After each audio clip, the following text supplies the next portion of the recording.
due to certain things, the quality from Xaolin Chronicles is going to be kind of iffy due to the fact of it's a HD. I'm with DirecTV and they have an HD thing, and it's not a component with composite, which is the red, yellow, and the major main qualities for it. So it's going to be kind of pixelated. It may look kind of grainy or something, but it still gets what I want to say out of it. So enjoy the video. Hopefully I can get it HD PVR or something, a composite PVR or something soon. But that's if I get more money, and I don't know if I'm have enough money to get one anytime soon. But with that said, moving on to the rant. Xaolin Chronicles!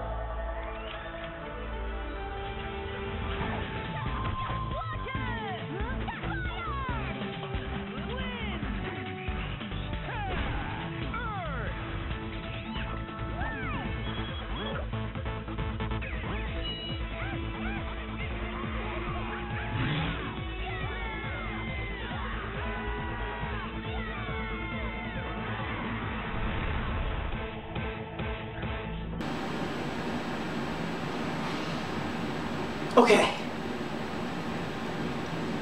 I let you slide with the first 3 episodes. I let you slide with the golden bunnies. But this recent episode, I cannot let go. I can't. Xaolin Chronicles, what's going on? Who in their right mind came up with this? Really, I want to know. I want somebody to come and tell me who in their right freaking mind thought this was okay. This was not okay. Let me start part by part of what pisses me off about this series at this moment. Part 1, the characters. No, the voice actors, perfectly fine. I enjoy the voice actors. They're good. They're a good rendition. But let me state what the problems are with these characters. The Shaolin Warriors. Does anybody notice what the problem with them is? Does anybody really know? So this is a direct sequel to the Xiaolin Showdown, right? Well, where is their powers? We must focus on our new and improved Wudai powers, and we must do it together. Wudai Orion Formation! Wudai Crater Earth!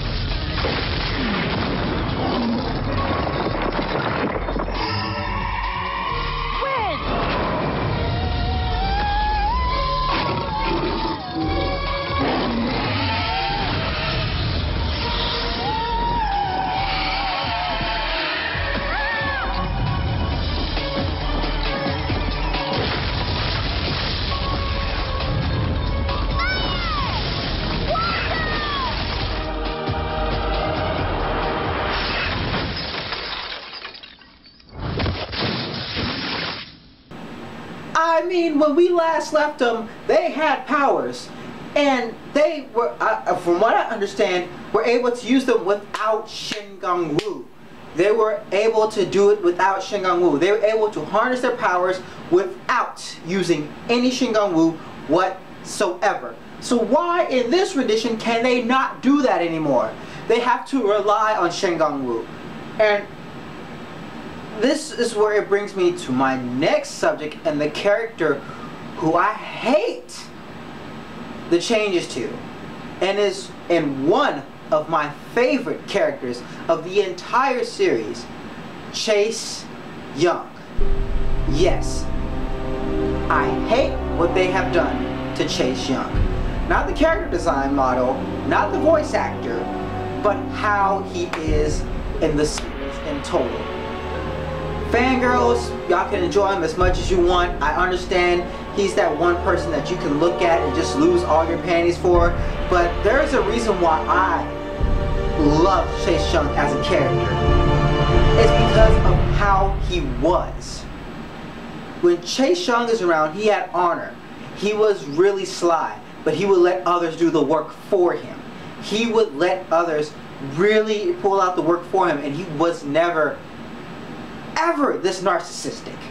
Okay? Chase Young had a little ego, yeah, but in Xiaolin Showdown, it was less about his ego and more about him getting what he wanted.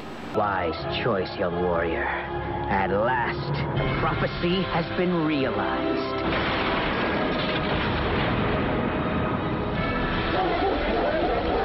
What's going on? The end of the world!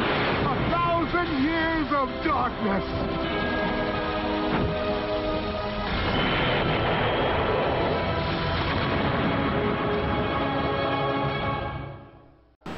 When you first see Xiaolin, his main goal was to test out the warriors because he wanted to see how they work. The one warrior that he was most interested in was Omi, because Omi was the one that had, you know, it's like the symbols on his head for some reason had magical powers intertwined with them, and Xiaolin wanted that power.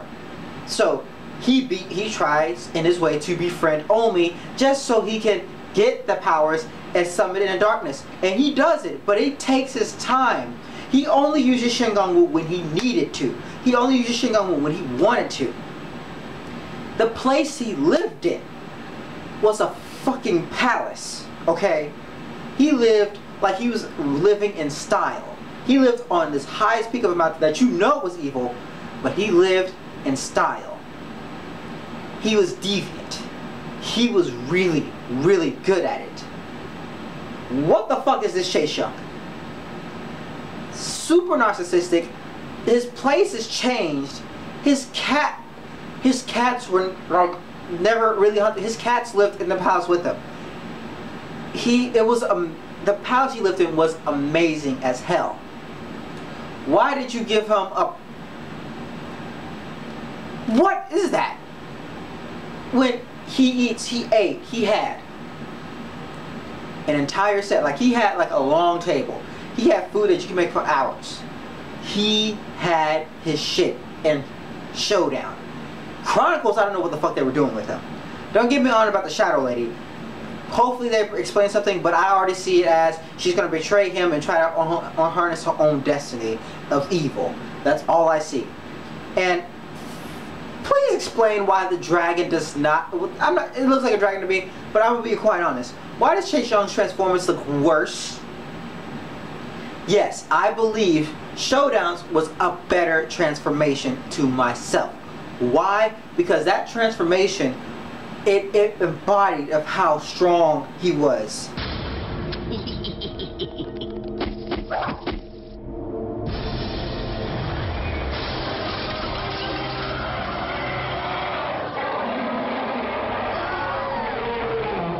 Wow, you're even more hideous than Wuya. I love it. And how much the Lao Menglong suit had, it was really effective him.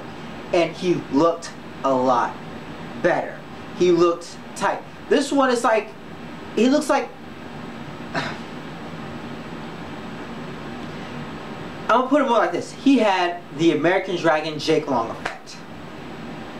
Yeah, I'm gonna say it. The American Dragon Jake Long effect. If you've seen American Dragon Jake Long, you should know the first few series, when he transformed into a dragon, what was he? He was buff as heck. He was he looked like a real buff dragon. Like, he could do stuff, and he could really handle what he could do. Then in the few newer seasons, they changed him into an odd dragon. It's supposed to represent more of Chinese, but it's like, it looks like you made him look weaker. You made him look weaker. That's what I feel about this Xiaolin. His transformation does not look right. It does not match him. I don't know what they're trying to go for, but I don't see it. I'm not seeing how Xiaolin is going to make it. Jack Spicer, perfectly fine. That is Jack Spicer. He's perfectly fine. I don't like what happened to Wuya. Like, I understand you're not with Warner Brothers anymore. You had to change some stuff around. I understand that. But stick to the script at least. Good God. I mean, look at this last scene from this episode.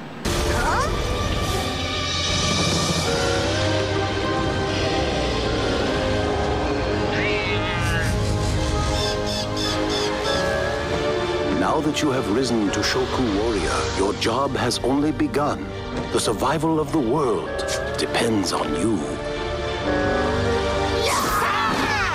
Not too much pressure there.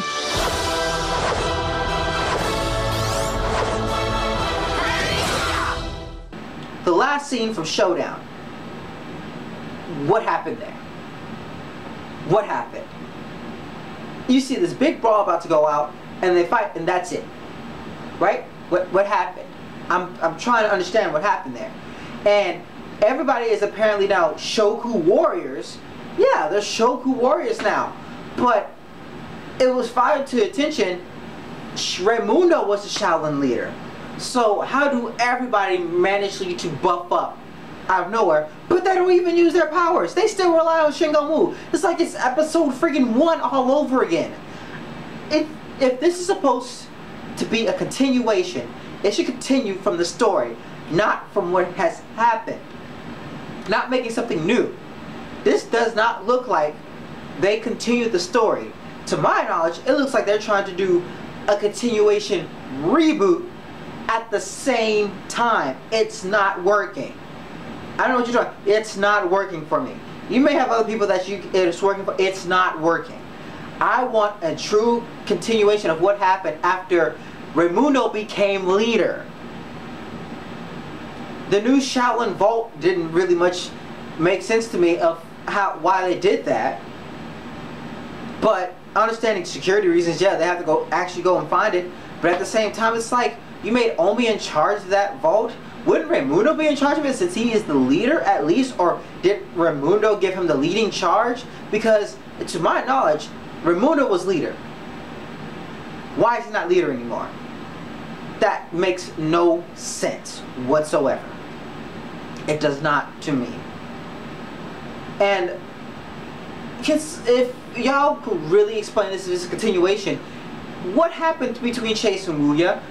Did Wuya get put in the box again by Chase, and then Chase delivered it to Jack, or what? Because if that's supposed to say, oh yeah, Dashi trapped Wuya and they got sent to Chase again, that makes no sense. Because if my knowledge of remembering the series very correctly, that she was with Chase Young as an awkward team.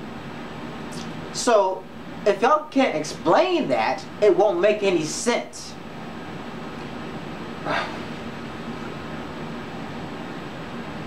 Now, this is supposed to be a continuation of the story. This is supposed to continue on from the other series.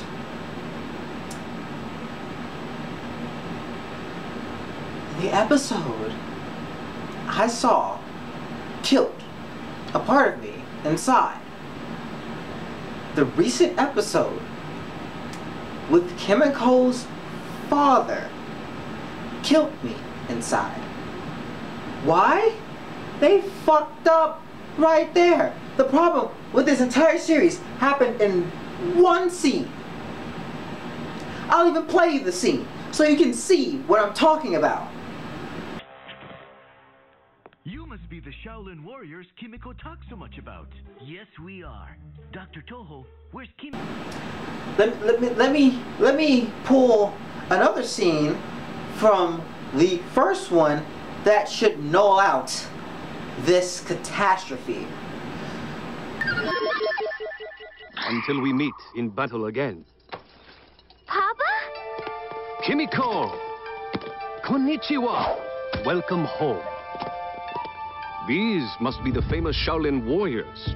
Kimiko has told me all about you. It is a great honor to finally meet in person. Hello? Dragon here. You must be... Does it make sense? Does it make sense to you? If this was a continuation, he would have known them. He made their own robots. Their own robots, mini versions of themselves. He made them. How does he not know about them? How does he not know about them? It makes no goddamn sense. He should know about her friends.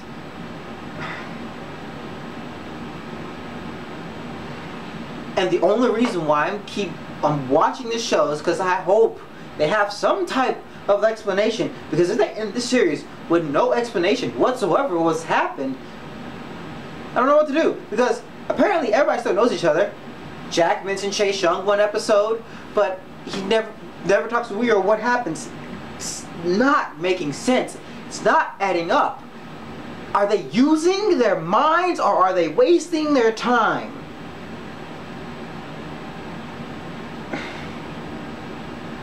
Chronicles, step up your game or call this a spin-off and give us a true sequel to what happened, because I don't see a true sequel. I don't see any type of true sequel.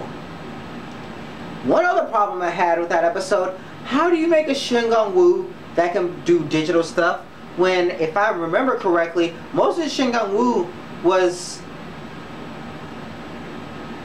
you know what, I'm not going to question that. I'm going to take that statement back. I'm not going to question that, because they did make a cybernetic bunny, which was able to go through electrical currents. People can argue that was for like time stuff, but in a sense, you know what, I'm still going to ask about it. Why did you make a Shingon Wu that can take away digital data? What did the master automatically know this Shingon Wu is going to be used for data? There's going to be a future where cars and stuff is going to happen, so I'm going to make a Shingon Wu that can do stuff with data. What? What? Why? If you know what, if somebody, leave a comment below. You know what, or somebody from up higher, let me know what the idea was. Let me know what the continuation was supposed to be, because right now I see no continuation. I see somebody trying to continue reboot and it's not working. Devil May Cry did a reboot. It did it perfectly fine. Yeah, I'll say it. That reboot was perfectly fine. It was its own thing. What are you guys doing? Can you please sum it up for me? Tell me why I should be hoping and keeping this series in my head. Because right now, y'all are making little to no sense. J for Gamers 1.